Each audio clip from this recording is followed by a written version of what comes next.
शायद सर मैं समझता हूँ सिफ्रा से मूव ऑन क्यों नहीं कर पा रहे हो, क्योंकि अगर कीर्ति सेनन जैसी हुस्न परी जाने जहाँ रॉबर्ट होगी तो क्या ही हर्ज है। I mean she is perfect. तुम्हें जो चीज पसंद होगी वही चीज उसको भी पसंद होगी, और जिस चीज से तुम्हें नफरत है ठीक उसी चीज से उसको भी नफरत होगी। कोई कॉन्फ्लिक्ट नहीं, मजा मलाई। और तेरे प्यार में ऐसा उलझल जिया इसी अपकमिंग फ्यूचर की ओर इशारा करता है। मैं शब्द लाके कह सकता हूँ कि ये सब होने वाला है, क्योंकि at the end of the day एक मशीन को बस तुम्हारा डेटा चाहिए, and then she will be the best wife for you and will give you the best experience ever। जहां मूवी में भी शायद एज आर्यन एक रोबोट टेक सेक्टर में काम करता है, और एक दिन उसकी आंट उसे किसी काम पे चलते अपने पास बुलाती है, जहां वो पहली बार सिफ्रा से मिलता है, और बिना ये जाने कि वो एक रोबोट है वो उससे प्यार करने लगता है। क्योंकि मूवी में आर्यन ऐसा शख्स है, छोटी से छोटी चीज में कमी ढूंढने की आदत है। सफाई ढंग से नहीं हुई, कॉफी में चीनी किसने मिलाई, या फिर इस खाने में तेल बहुत ज्यादा है। और सिफ्रा से मिलने के बाद उसको जो चीज जैसे चाहिए होती है ठीक वैसे ही मिलने लगती है। यहाँ तक कि जो चीजें आर्यन को पसंद होती है ठीक वही चीजें सिफ्रा को भी पसंद होती है। और जब आर्यन को लगने लगता है कि सिफ्रा उसके कोरे कागज जैसे जिंदगी में रंग भरने आई है, तब उसकी आंट उसको बताती है सर आपके साथ तो प्रैंक हुआ है, बुरा कैमरा हाय करो।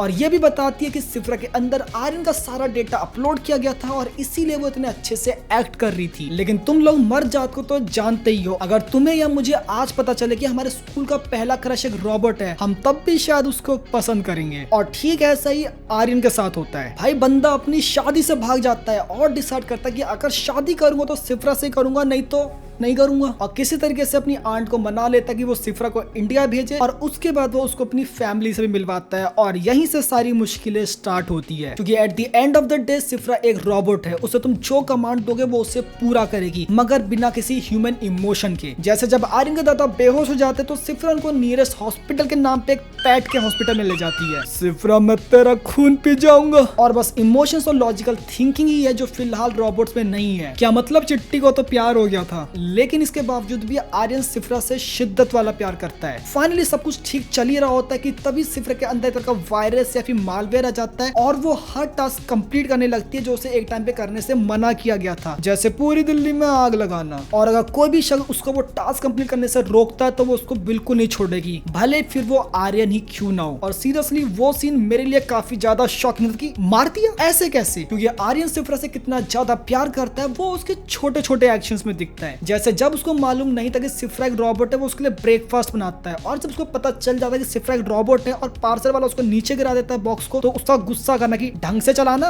और ये जानने के बावजूद कि सिफ्रा एक रोबोट है उससे कोई फर्क नहीं पड़ता, आर्यन का ये एक्शन दिखाता है कि वो उससे कितना ज्यादा प्यार करता है। और मूवी के अंत में आर्यन को ना चाहते हुए भी सिफ्रा को रोकने के लिए उसे मारना पड़ता है, जो तुम्हें शायद कहीं ना कहीं गेम ऑफ थ्रोन्स की भी याद दिलाते हैं। चाची थी, मामी थी, जैसे मासी थी। और मूवी का ये सीन तुम्हें दर्शाता है कि भले प्यार बहुत है तुमसे, पर अब सबकी भलाई के लिए तुम्हें रोकना होगा। पीजे कॉपी। बाकी मूवी जो है मुझे काफी अच्छी लगी, और सेकंड हाफ तो मैंने काफी एंजॉय किया। और जिस तरीके से मूवी एंड हुई है, माइट भी फ्यूचर में हमें इसका एक और पार्ट देखने को मिले, Who knows? बाकी तुम्हारे इस मूवी को लेके क्या ओपिनियन है मुझे कमेंट में जरूर बताना। वीडियो पसंद तो लाइक कर देना, चैनल में नए तो सब्सक्राइब जरूर करना। That's all for today.